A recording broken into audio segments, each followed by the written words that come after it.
और आगे बढ़ते हैं, बात करेंगे छत्तीसगढ़ की, जहां प्रदेश में आज का दिन आयकर विभाग के छापों के नाम रहा। नई विष्णुदेव साय सरकार के गठन के बाद पिछली सरकार में हुए घोटालों के खिलाफ एक्शन में तेजी देखने को मिल रही है और आज इसी को लेकर पूरी कार्रवाई की गई और आज का दिन इसीलिए कहा जा रहा है कि छापों के नाम रहा। इसी कड़ी में छत्तीसगढ़ में आयकर विभाग ने बड़ी कार्रवाई की है और ठिकानों पर छापेमार कार्रवाई की गई। भूपेश बघेल की सरकार में कद्दावर मंत्री रहे अमरजीत भगत और उनके तमाम करीबियों के घर पर आईटी ने रेड मारी है। पूर्व मंत्री अमरजीत भगत के घर आज अंबिकापुर सुबह आयकर विभाग की टीम पहुंची, जहां मध्य प्रदेश छत्तीसगढ़ की आईटी की टीम के साथ 10 से ज्यादा अधिकारियों ने पूर्व मंत्री के घर पहुंचकर जांच शुरू की।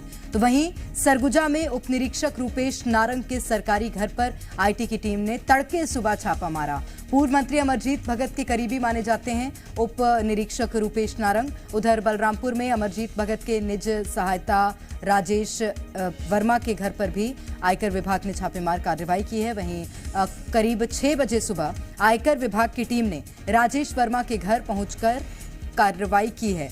और रायगढ़ में भी आईटी ने अमरजीत भगत के ओएसडी रहे अतुल शेटे के घर सुबह 4 बजे पहुंचकर छापेमार कार्रवाई की। बता दें, रायगढ़ शहर के तहसीलदार भी रह चुके हैं अतुल शेटे और उनके घर पर भी ये रेड देखने को मिली। वहीं आयकर विभाग की कार्रवाई के दौरान अपने घर के बाहर अमरजीत भगत को ये कहते हुए सुना गया कि राहुल गांधी की यात्रा रोकने के लिए ये सब हो रहा है। तो आईटी की जारी जांच को लेकर अमरजीत भगत ने ट्वीट करते हुए लिखा कि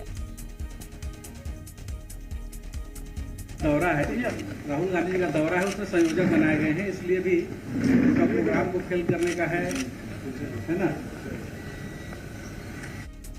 तो पूर्व मंत्री अमरजीत भगत का ये कहना है कि राहुल गांधी की यात्रा को रोकने के लिए ये सब किया गया है। ये आपने सुना, लेकिन अब अमरजीत भगत ने जो ट्वीट किया है और क्या कुछ लिखा है वो भी आपको बता देते हैं। आज सुबह से आईटी की सर्वे टीम कार्रवाई कर रही है जो पूरी तरह से राजनीति से प्रेरित है। पिछले दिनों मुझे भारत जोड़ो न्याय यात्रा का छत्तीसगढ़ में प्रदेश संयोजक बनाया था, इसलिए इस यात्रा की गति को प्रभावित करने के लिए ये सर्वे किया जा रहा है, क्योंकि छत्तीसगढ़ में भारत जोड़ो न्याय यात्रा का बड़ा हिस्सा सरगुजा से होकर गुजरेगा और लोकसभा चुनाव में भी बीजेपी के इंटरनल सर्वे में सरगुजा में मेरा नाम उछलने से भय का माहौल था।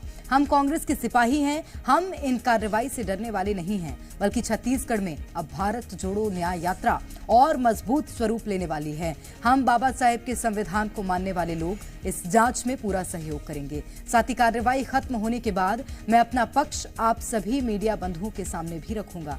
इधर पूर्व मंत्री अमरजीत भगत और उनके करीबियों पर छापेमारी को लेकर प्रदेश में सियासत भी देखने को मिल रही है। छापेमार कार्रवाई को लेकर बीजेपी की तरफ से मंत्री श्याम बिहारी जायसवाल ने कहा कि जो गलत है उसके खिलाफ कार्रवाई हो रही है, अगर भगत सही है तो डर कैसा। वहीं कांग्रेस ने भी आईटी की कार्रवाई पर पलटवार किया है।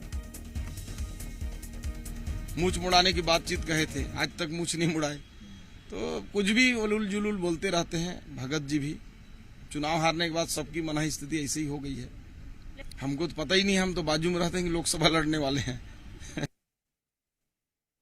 लोकसभा चुनाव को लेकर भाजपा डरी हुई है, इसलिए कांग्रेस के नेताओं के छवि खराब करने के लिए, जनमानस में चरित्र हनन करने के लिए इस प्रकार से छापामार कार्रवाई किया जा रहा है। विधानसभा चुनाव के पहले भी लगातार ईडी, सीबीआई, आईटी जैसी संस्थाओं को यहाँ भेजकर चरित्र हनन किया जा रहा था, झूठे और मनगढ़ंत आरोप लगाकर बदनाम किया जा रहा था। अब लोकसभा चुनाव के पहले भी वही हरकत केंद्र की भाजपा सरकार कर रही है। कांग्रेस के नेता डरने वाले नहीं हैं और भाजपा का भय बता रहा है कि 2024 में केंद्र से नरेंद्र मोदी सरकार की विदाई तय है। और ज्यादा जानकारी लेंगे सत्यप्रकाश, हमारे संवाददाता इस वक्त सीधे रायपुर से हमारे साथ जुड़ गए हैं। सत्यप्रकाश, पूर्व मंत्री के घर पर कार्रवाई हो रही है और उधर प्रदेश की सियासत गर्म है, क्या जानकारी? देखिए, विधानसभा चुनाव से पहले भी ईडी, आईटी के छापों को लेकर सियासत काफ़ी तेज रही है और हमने देखा था कि विधानसभा चुनाव में भी इसका प्रभाव पड़ा न पड़ा, इसको लेकर राजनीतिक विश्लेषकों की अपनी अपनी राय है। हालांकि कांग्रेस पार्टी ये ज़रूर कहती है कि कहीं ना कहीं अब लोकसभा का चुनाव सामने है, तो लोकसभा चुनाव के हार की डर की वजह से इस तरह की कार्रवाइयाँ हो रही है। लेकिन भारतीय जनता पार्टी स्पष्ट तौर पे ये कह रही है कि इसमें भारतीय जनता पार्टी या सरकार का कुछ लेना देना नहीं है, स्वतंत्र एजेंसियां हैं और अपने हिसाब से अगर किसी ने गड़बड़ी किया है तो उस हिसाब से जांच कर रही है, और अगर जिसने गड़बड़ी किया है तो जांच ही न सिर्फ होगी, उस पर कार्रवाई भी होगी। लेकिन इस बीच में खबर तो यही है कि पूर्व मंत्री हैं अमरजीत भगत और उनके यहाँ, उनके करीबियों के यहाँ IT की रेड पड़ी है। इसके साथ साथ कुछ अन्य भी लोग हैं जिसमें कुछ बिजनेसमैन हैं, इनके यहाँ भी छापे पड़े हैं और एक कार्रवाई चल रही है। और जो जानकारी है कि आज ही ख़त्म हो जाएगी ऐसा कुछ नहीं कहा जा सकता, हो सकता है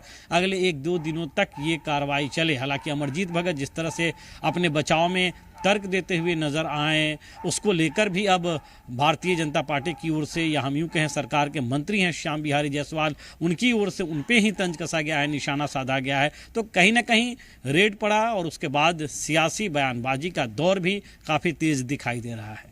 निश्चित रूप से, और क्योंकि अब लोकसभा के चुनाव भी नजदीक हैं तो ये जो सियासी बयानबाजी का दौर शुरू हुआ है ये अभी और आगे लंबा चलेगा।